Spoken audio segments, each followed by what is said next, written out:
Hi guys, I'm gonna make a Fallout helmet today. I love the show. I didn't play the game, but I saw the show and I loved it so much, and I've been obsessed. And I like trying to see if I can like make things from like stuff around the house, like just random stuff that I have. Like I don't have a lot of like good equipment, but I was like, you know what? Let's try to make it out of paper mache and cardboard. So let's see how it goes. I'm really excited. And once again, this is so chaotic. I never really have a process, but let's see what we can come up with. Hopefully, it's like somewhat decent. I'm pretty like bad at being like haphazard and just be like, I need to try to figure this out right away, and it's not going to be perfect, but let's see if it can resemble the Fallout mask a little bit. And I know there's like a lot of different variations on the mask. So I'm mostly doing it from like the show version. Obviously, it's not going to look exact, especially where I'm only going to take a few hours to do it because I like instant gratification. Anyway, so let's get into it. Okay, so my plan had been to use balloons and put the paper mache over, but as you can see, I am not gonna have good luck with these balloons. They're so old, so honestly, they kept popping. So I tried this 3 times, and I'm honestly afraid of the sound of balloons popping, especially when I'm blowing them up. So this was not a fun experience for me. So I was really thinking this one was gonna work. I was like, they're old, but like maybe I can get this to work. But yeah, pretty soon I'm in for a scare, and I was very unhappy with it. So, oh, yep, terrified me. Anyway, I tried one more time because I was like, I'm not giving up. I didn't have any other ideas at the time, and I was too lazy to go out and buy balloons right away. So we gave it one more try, and yeah, you'll see that also it did not go well.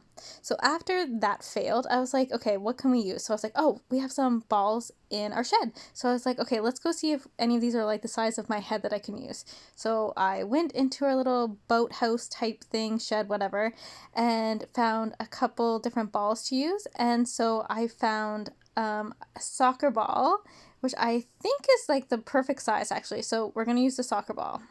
And since this isn't a balloon, I can't just pop the balloon once it's finished to get it out. So I need to get some cling wrap to wrap the ball with so that I could actually take the paper mache off of it. So we cling wrapped it and then we put some paper mache. And once again, I just made the paste at home. It's just flour and you add some water to it. And you can make it as thick or as liquidy as you want. I made it pretty liquidy. I just find that the easiest. So you just keep paper macheing the whole thing.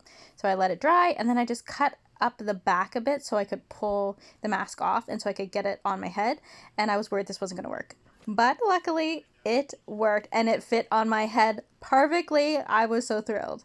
Okay, so once we did that, I had some old sunglasses and I actually just like took the handles. That's not right. Handles off? What are these called? Anyway, I just took those off and then I glued them onto like this Halloween mask thing that I had. So just I glue those right onto that, and then we're gonna take this mask with the sunglasses, and then we're gonna actually glue this whole thing into the paper mache part to kind of give it some structure. Right, so I just put a thin layer of glue on the top there, and then I just kind of put it onto the paper mache, and it was painful. I didn't realize how hot it would make the plastic underneath, but yet that was unexpected. So be careful if you do the same thing. And so then once you have that, I just started taking cardboard and like wrapping it around the face to make it more structure to make a full helmet. So just take different little pieces of cardboard and just keep gluing it on, and until I had a full face piece. And then I realized I probably should have cut the mask down a little bit before I put it in there because it was a little too tight. So I just cut off little pieces of it to fit better. And then, woohoo, it actually fit my face. So I was pretty pumped. Anyway, okay, so then you paper mache over what you just did. So there's going to be a lot of different paper mache times during this whole process. So you paper mache that all up and try to make it look like one solid piece. And then I took this plastic thing that came off of makeup because I kept it because I'm a hoarder. And just kidding, I'm not really much of a hoarder. But I was like, oh, this could come in handy to make a mask or something. So you just take that and you glue it right on to the front of your mask. So this is going to give it a little bit of a lift. It's not exact, but it's going to give a bit of a lift to it. So that's glued on. And then you're going to put some more cardboard on top of that to give it more of that like structured, like it almost looks like a snout, I guess. So you're just going to add more cardboard over that, and then you're going to add more paper mache on top of this. It's a lot of cardboard and then paper mache and then repeat. So we're going to have that part, and then we're going to add a little bit more cardboard over top. Once again, this is a lot of cardboard and paper mache. So you just keep kind of like taking the cardboard and like crumpling it or like folding it so it fits the right positioning of the face that you want. So you just keep going, keep taking your cardboard and keep matching it to what you want the mask to look like. And once again, this isn't perfect. The mask that they have is not this shape, but it's close. It's close. So we made like a little nose piece. And I had this other piece of trash which came off like a ribbon. It's like the part that holds a ribbon. So I used that for the little part where it looks like there's like a respirator thing. So I glued that onto the front. And then once again, you're just going to take little pieces of cardboard and like bend them and turn them like into these little sockets.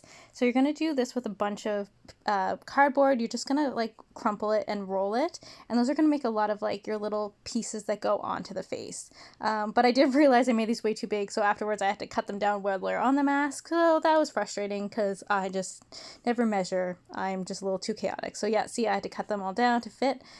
So then we're going to try to make the tubing. I just used more cardboard because I was just in a rush and I didn't know what else to use.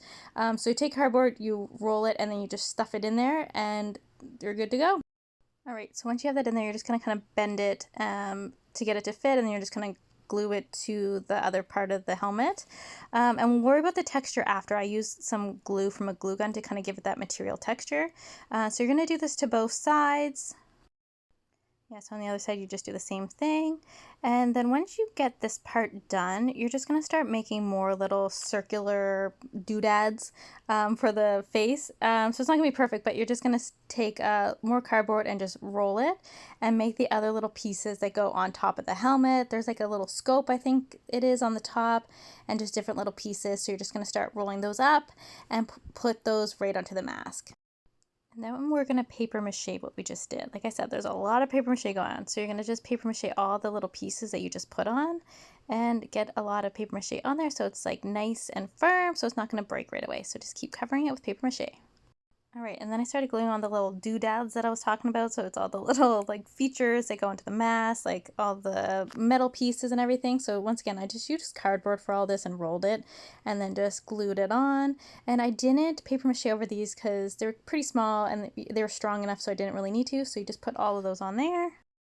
And then I started painting. I just did a first little coat. I just wanted to get like an idea of what it was going to look like. So this was a bit rushed. And I'll go in with more detail later. But first just getting a little paint on to see what it's going to look like. All right, the mask has some tubing, but I didn't have tubing, so I was just using some rope, and then I'm going to paint in black. You could also use straws and use that as your tubing, but I just decided to use some rope to make it a little more malleable, so I put the tubing in 2 spots on the helmet on the face part, and then I put some up and down from the nose all the way to the top of the helmet, because when you look at the mask itself, it looks like it has some like ribbing there. So you just place those on, glue them down, and then you're going to paint them afterwards. So here's what it looks like. Oh my goodness, it actually looks so good in this lighting. I am impressed. It actually looks so much better than I expected. So I obviously went in and did some touch-ups with the paint. Oh my gosh, we did it! Ah! I think it kind of looks decent. Like obviously it's not perfect, like a lot of things are off and you know, whatever. But like I just did this in like a few hours. Like I did over 3 days, but like just a couple hours each day. I kind of love it. I'm kind of impressed. Okay. And I did put like this on the back, like a little button and some string so I can loop it to get it to hold on my face so it's not just wobbling around. Yeah, okay, let's go try.